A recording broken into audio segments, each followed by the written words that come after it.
Nomination గొడవలు నడుస్తున్నాయి.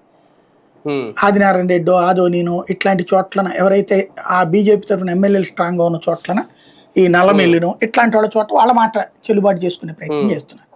మిగతా చోట్ల తెలుగుదేశం వాళ్ళు ఉన్నటువంటి చోట్లన లేదా జనసేన ఉన్నటువంటి చోట్లను కూడా లేదా బీజేపీలో మిగతా ఉన్నటువంటి చోట్ల తెలుగుదేశం వాళ్ళు డామినేట్ చేసే ప్రయత్నం చేస్తున్నారు. వాళ్ళల్లో వాళ్ళు కొట్టుకుంటున్నారు.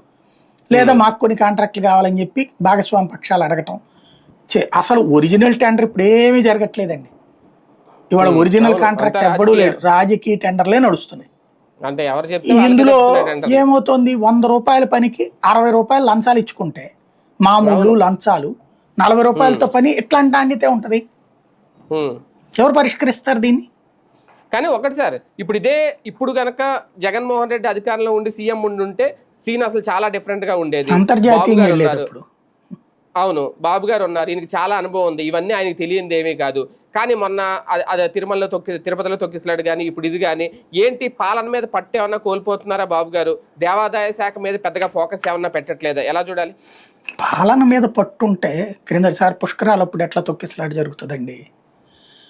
సక్సెస్ అయితే మాది, ఫెయిల్ అయితే అధికారులది. ఇది ఫ్రమ్ ద బిగినింగ్ పాలసీ. అంతే.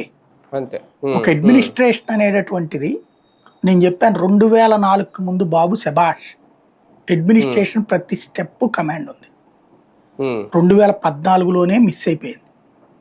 2019లో చేతిలో ఏమీ లేదు కాగితాలు తప్పించి. ప్రస్తుతం స్థానిక ప్రజాప్రతినిధుల ఇష్టారాజ్యం నడుస్తుంది. మామూలు ఇష్టారాజ్యం కాదు.